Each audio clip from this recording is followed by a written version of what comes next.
Hello guys, welcome to my YouTube channel history through ages. पिछली class में हम लोगों ने फ़िरोज़ शाह तुगलक के बारे में पढ़ लिया था। फ़िरोज़ शाह के तुगलक की मृत्यु के बाद कई राजा बने, लेकिन कुछ समय के लिए नसरुद्दीन महमूद राजा बने। आज हम लोगों को नसरुद्दीन महमूद के बारे में जानना है, जो 1390 से 1398 कॉमन एरा तक राजा थे। 1388 में जब फ़िरोज़ शाह तुगलक की मृत्यु हुई तो उसके बाद 2 साल तक 3 राजाओं ने गद्दी संभाली। उनके नाम मोहम्मद खान, गयासुद्दीन तुगलक शाह सेकंड और अबू बकर शाह था। इसके बाद नसरुद्दीन महमूद को राजा बनाया गया। नसरुद्दीन मोहम्मद के राजा बनने के दौरान तुगलक डायनेस्टी या दिल्ली सल्तनत एक तरह से हम कह सकते हैं वो पूरी तरह से बिखर गया था, क्योंकि राजा बार बार बदल रहे थे और बहुत से स्टेट अपने आप को इंडिपेंडेंट घोषित कर चुके थे। जैसे कि मालवा ने अपने आप को आज़ाद घोषित कर दिया और गुजरात ने अपने आप को आज़ाद घोषित कर दिया। यही वो समय है जब 1398 में तैमूर का भारत पर हमला होता है। 1398 में तैमूर इन्वेडेड इंडिया। 1398 में तैमूर इंडिया आता है। इंडिया आने के बाद वो दिल्ली पर कब्ज़ा कर लेता है और दिल्ली पर कब्ज़ा करने के बाद वो दिल्ली को लूटता है, जिसके कारण परिस्थितियाँ और ख़राब होती चली गई। हज़ारों लोगों को काट दिया गया, पूरे पैसे लूट लिए गए और 1399 में तुगलक डायनेस्टी को एक डेथ ब्लो मिला जब तैमूर यहाँ से भारत से वापस गया। तुगलक डायनेस्टी के आखिरी रूलर दौलत खान थे। दौलत खान को खिज्र खान ने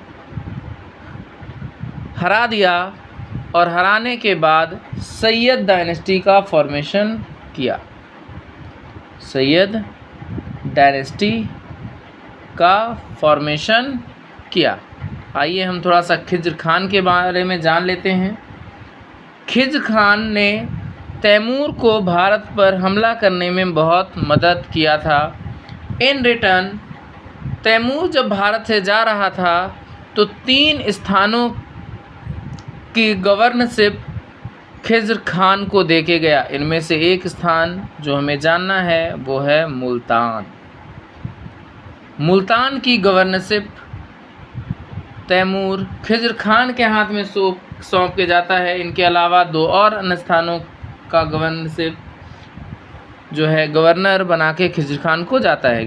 खिज्र खान चूँकि तुगलक डायनेस्टी पूरी तरह से वीक था, तो मौका देखते ही दौलत खान को युद्ध में हराता है और खुद को राजा घोषित कर देता है।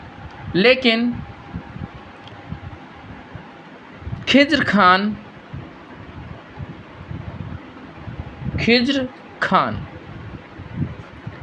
1414 से 1421 सी। खिज्र खान के बारे में हमने जाना कि वो गवर्नर था मुल्तान का और भी 2 स्थानों का। जब उसने दौलत खान को युद्ध में हराया और दिल्ली पर कब्ज़ा कर लिया। दिल्ली पर कब्ज़ा करने के बाद भी खिज्र खान अपने आप को कभी राजा घोषित नहीं किया, बल्कि खिज्र खान दिल्ली पर रूल करता रहा तैमूर के ही नाम से, और उसके बाद तैमूर की मृत्यु के बाद उसके पुत्र शाहरुख के नाम से।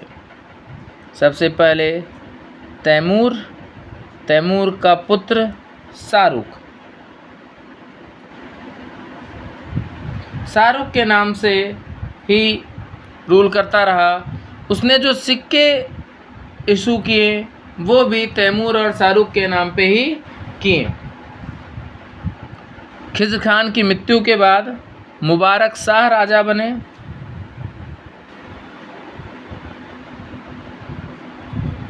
चौदह सौ 21 से 1433 सी। मुबारक शाह के बाद मोहम्मद शाह।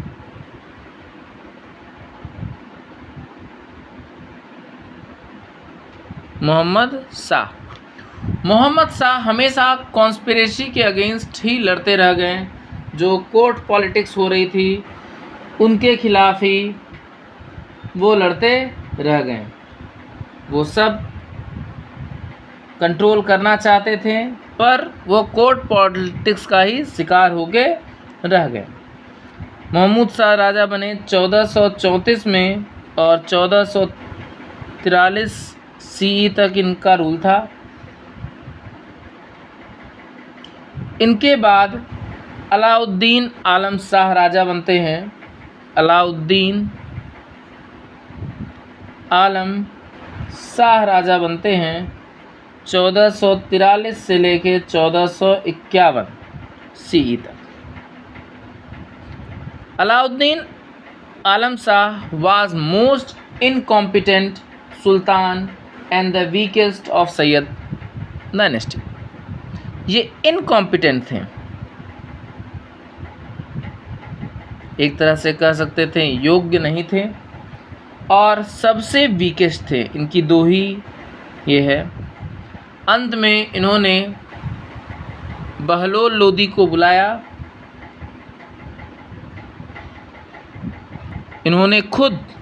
इन्होंने अलाउद्दीन आलम शाह ने खुद बहलोल लोदी को बुलाया और अपना राजपाट बहलोल लोदी को देकर वापस मुल्तान चले गए, बदायूं चले गए।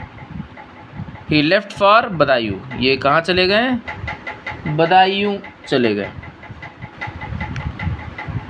बहलोल लोदी को मुफ्त में राज्य मिला और उन्होंने अपने आप को राजा घोषित कर दिया, लेकिन कभी राजा के तरह एक्ट नहीं किया। बहलोल लोदी अच्छे से जानते थे कि अगर हमें सबको साथ में लेके चलना है, लोदी डायनेस्टी,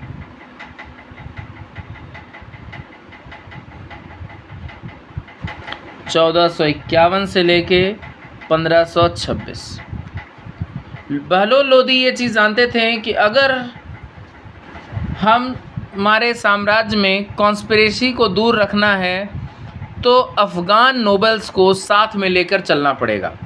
और अफ़गान नोबल्स को साथ में लेकर चलने के कारण बहलोल लोदी ने अपने आप को कभी राजा के तौर पर पेश नहीं किया अफ़गान नोबलों के साथ। वो उन्हीं के साथ उठते बैठते और हर चीज़ बराबर बराबर बांटते। उन्होंने अपने आप को कभी भी राजा के जैसे न तो कोर्ट में पेश किया और न ही बाहर। वो लोगों के साथ उन्हीं के जैसे बैठते थे। उन्होंने कुर्सी भी राजा की नहीं रखी थी। बहलोल लोदी अपने आप को एक अफ़गान पीर कहते थे। बहलोल लोदी अपने आप को एक अफ़गान पीर कहते थे, न कि किंग, नॉट अ किंग। इसी कारण से इनके शासनकाल में किसी भी अफ़गान नोबल ने इनके खिलाफ कोई विद्रोह नहीं किया। इन्होंने मेवात और दोआब को भी जीतकर दिल्ली में मिला लिया। 1476 ईस्वी में जौनपुर के राजा को हराकर 1476 ईस्वी में उन्होंने रूलर ऑफ जौनपुर को हराकर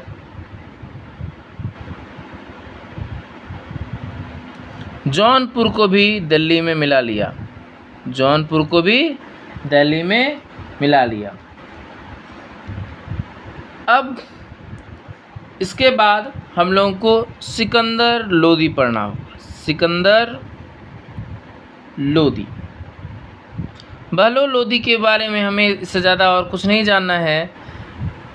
अब हमें सिकंदर लोदी के बारे में जानना है, जिनका रूल 1489 से लेके 1517 CE तक था। Bahlol Lodi was one of the most powerful and greatest of all the three Lodi ruler. All the three greatest and noblest of three मतलब बहलोल लोदी, सिकंदर लोदी और सिकंदर लोदी के बाद इब्राहिम लोदी। 3 लोदी रूलर्स। सिकंदर लोदी की माँ हिंदू थी, mother was Hindu and his real name was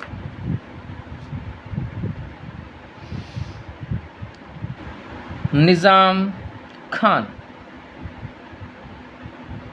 Sikandar Lodi हमने पढ़ा कि बहलोल लोदी बंगाल को एनेक्स नहीं कर पाए थे, लेकिन सिकंदर लोदी ने बंगाल और बिहार पर पूरा कंट्रोल कर लिया। He bought Bihar under his control and defeated many Rajput ruler.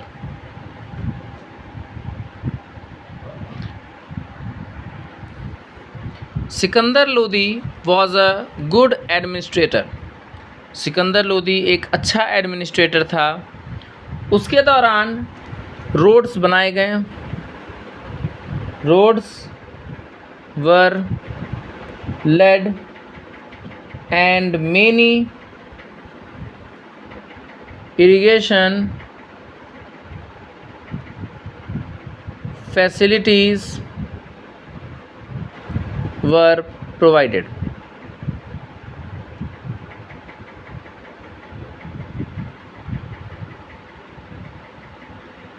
Sikandar Lodi ने जस्टिस पर बहुत ध्यान दिया। एक नया तरीका मेज़रमेंट का निकाला, जिसे हम लोग गज ए सिकंदरी कहते हैं। गज ए सिकंदरी कहते हैं।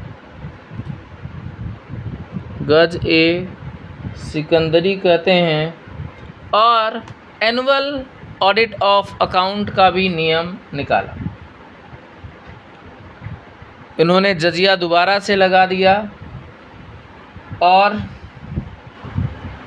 इनके जीवन की सबसे खास बात यह है कि ये नॉन मुस्लिम्स पर बहुत कम टॉलरेंस रखते थे। बहुत कम टॉलरेंस कहने का मतलब बिल्कुल भी दया भावना नहीं रखते थे। ही फाउंडेड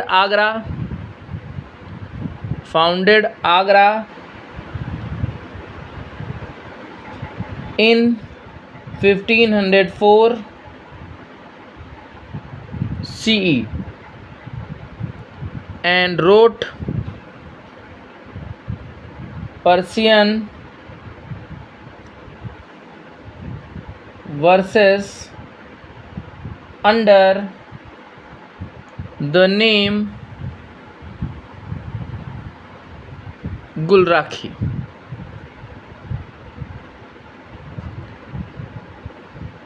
आगरा शहर को बसाने का श्रेय सिकंदर लोदी को जाता है। सिकंदर लोदी के बारे में हमें बस इतना ही जानना था कि सिकंदर लोदी लोदी डायनेस्टी के सबसे इम्पॉर्टेंट रूलर थे, सबसे पावरफुल रूलर थे, सबसे पावरफुल नोबलेस्ट थे। इनकी माताजी हिंदू थी और इनका सिकंदर लोदी का असली नाम निज़ाम खान था।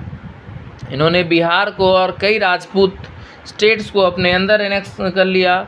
रोड्स बनाए, इरिगेशन वर्क कराएं और नया तरीका निकाला मेज़रमेंट का, जिसे गज ए सिकंदरी हम लोग कहते हैं, और एनुअल ऑडिट ऑफ अकाउंट भी लागू किया, मतलब साल में अकाउंट एडिट होगा।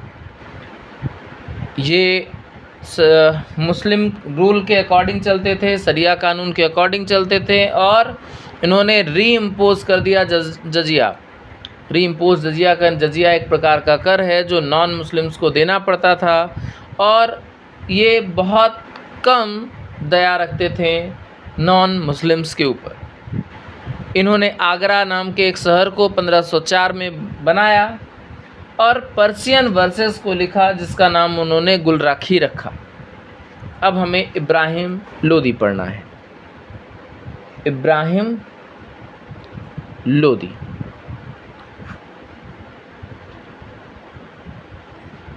1517 से 1526 सी। ये इब्राहिम लोदी डायनेस्टी के आखिरी रूलर थे।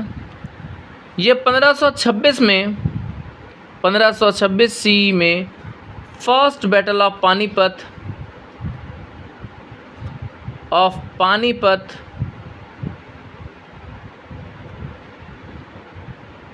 इब्राहिम लोदी और बाबर के बीच में हुआ था। इब्राहिम लोदी और बाबर के बीच में हुआ था। बाबर को भारत में बुलाया किसने? बाबर भारत क्यों आया? ये सब हम नेक्स्ट क्लास में जानेंगे। Thank you. Like, share and subscribe.